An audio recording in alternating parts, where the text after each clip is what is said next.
Assalamualaikum warahmatullahi wabarakatuh.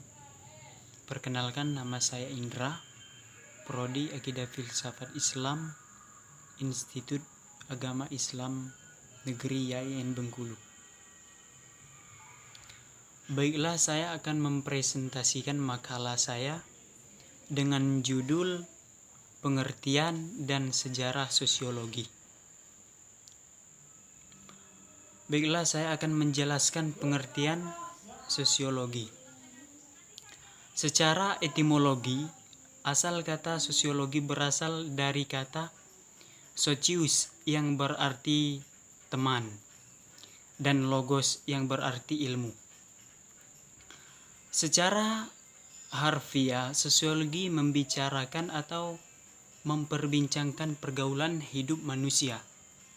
Nah, sosiologi pada hakikatnya bukanlah semata-mata ilmu murni Farsenci yang hanya mengembangkan ilmu pengetahuan secara abstrak demi usaha peningkatan kualitas ilmu itu sendiri. Namun sosiologi bisa juga menjadi ilmu terapan affiliate senci yang menyajikan cara-cara untuk mempergunakan pengetahuan ilmiahnya guna memecahkan masalah praktisi atau masalah sosial yang perlu diulangi. Horton dan Hunt tahun 1987.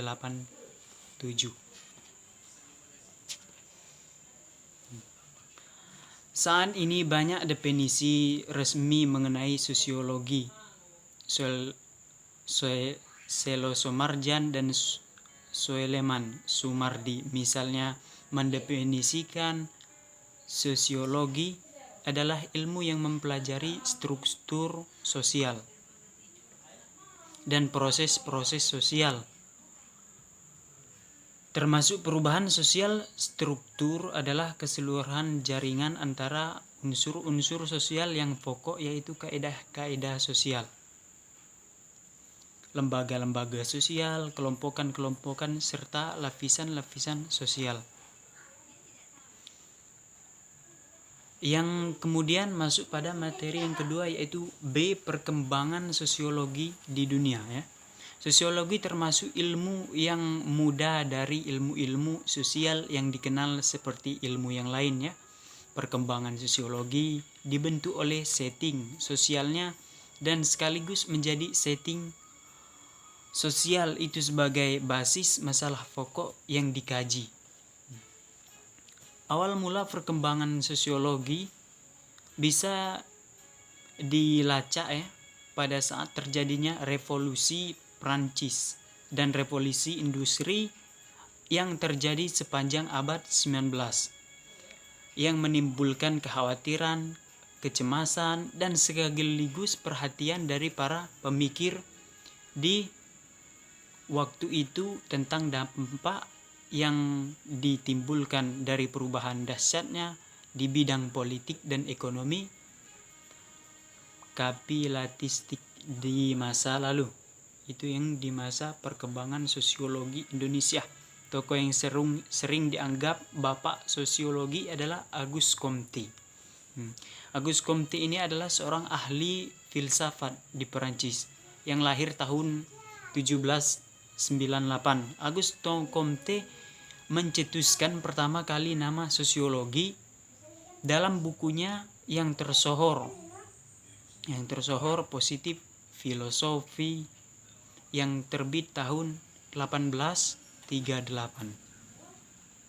Istilah sosiologi itu berasal dari kata Latin sociologi dalam bukunya yang berarti kawan, dan kata Yunani logos yang berarti kata atau berbicara. Menurut Comte, ia percaya bahwa sosiologi harus didasarkan pada observasi dan klarifikasi yang sistematis. yang secara sistematis dan bukan pada kekuasaan serta spekulasi ya. Istilah sosiologi itu menjadi lebih populer setengah abad kemudian berkat jasa Herbert Spencer. Ia menerapkan teori evolusi. Teori evolusi itu organik pada masyarakat dan mengembangkan teori besar tentang evolusi sosial yang diterima secara luas beberapa puluh tahun kemudian. Banyak ahli sepakat bahwa faktor yang melatar belakang kelahiran sosiologi adalah karena adanya krisis-krisis yang terjadi di dalam masyarakat.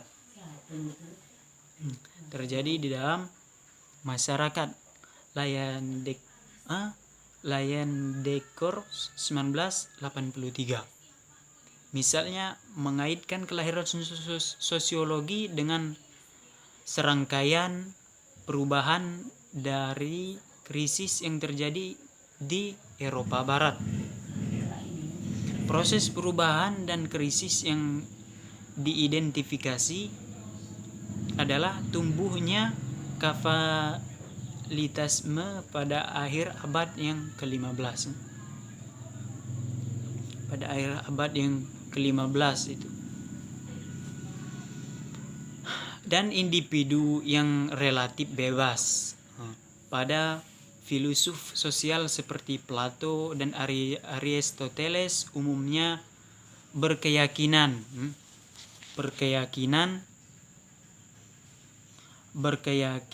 bahwa seluruh tertib dan teraturan dunia dan masyarakat langsung berasal dari suatu yang tertib dan adi manusiawi, abadi, tidak terubahkan dan ahistori ya. Itu menurut dan masuk pada yang C. Yang C itu perkembangan sosiologi. Nah, perkembangan sosiologi yang ada di Indonesia. Supaya lebih detailnya ya, saya akan menjelaskan yang C.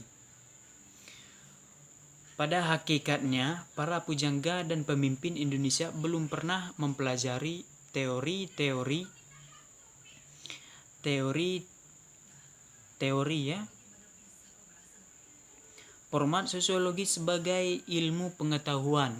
Banyak di antara mereka yang telah memasukkan unsur-unsur sosiologi ke dalam ajaran-ajarannya. Almarhum Ki Haji Hadar Dewantoro, pelopor utama yang melatarkan dasar-dasar bagi pendidikan nasional di Indonesia, memberikan sumbangan yang sangat banyak pada sosiologi dengan konsep-konsep mengenai kepemimpinan dan kekeluargaan Indonesia yang dengan nyata dipraktikkan dalam organisasi pendidikan. Teman-teman siswa, selama itu unsur-unsur sosiologis juga dapat ditemukan dalam karya-karya peneliti sebelum masa kemerdekaan seperti karya Snow Hurgonji, C. van Vollenhoven, dan lain-lain yang objek penulis adalah keadaan masyarakat Indonesia. Itulah perkembangan sosiologi yang ada di Indonesia. Baik, saya akan menjelaskan tentang lahirnya sosiologi komunikasi, yaitu masuk pada materi yang keempat, D. Asal mula kajian komunikasi dalam sosiologi itu bermula dari akar tradisi pemikiran Karl Marx. Di sini Karl Marx, di mana Karl Marx sendiri adalah masuk sebagai pendiri sosiologi yang beraliran jemaah ya. Sementara itu gagasan awal tentang Marx tidak pernah lepas dari pemikiran Hegel. Menurut Rizwe tahun 2004, pemikiran Hegel yang paling utama dalam melahirkan pemikiran tradisi konflik ya, dan kritis adalah ajaran tentang dialetika dan idealisme. Berkeyakinan bahwa proses mental tetap ada walaupun kehidupan sosial dan fisik sudah tidak ada lagi. Adapun pemikiran Habermas bertolak dengan pemikiran Marx seperti potensi manusia, spesies makhluk, dan aktivitas perbedaan antara kerja interaksi sosial sebagai titik awal. Dan atas tulisan Habermas menjelaskan perbedaan ini meskipun ia cenderung menggunakan istilah tindakan kerja rasional, propositif, dan tindakan komunikatif, interaksi, maksudnya interaksi sosial dalam masyarakat sekitar. Selama tahun 1970-an, Habermas memperbanyak studinya untuk mengenai ilmu-ilmu sosial dan mulai menata ulang teori-teori kritik sebagai teori komunikasi.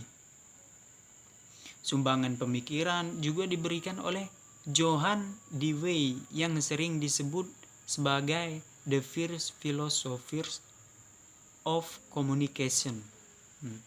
Rieger 1986 itu dikenal hingga kini dengan filsafat pragmatiknya. Suatu itu dikenal hingga kini keyakinan bahwa sebuah ide itu benar-benar jika ia berfungsi baik dalam praktik. Pragmatisme menolak ajaran dualisme pikiran dan mental subjek-objek. Aliran pemikiran paradigma sosiologi komunikasi, garis besar itu ya. Garis besar masuk pada yang setelah yang D tadi. Garis besarnya adalah aliran pemikiran dalam paradigma sosiologi komunikasi, struktur fungsi-fungsi konflik kritis.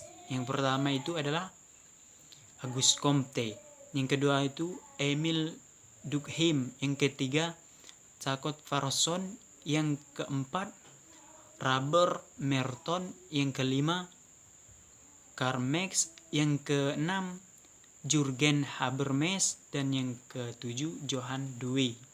Itulah nama-nama pemikiran paradigma sosiologi komunikasi ya, yang berkembang sampai saat ini.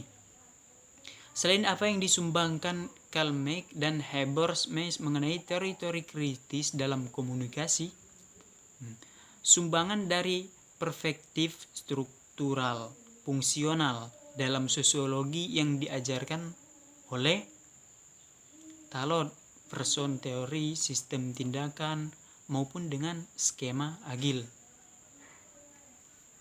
serta kajian Robert K. Merton tentang struktur fungsional,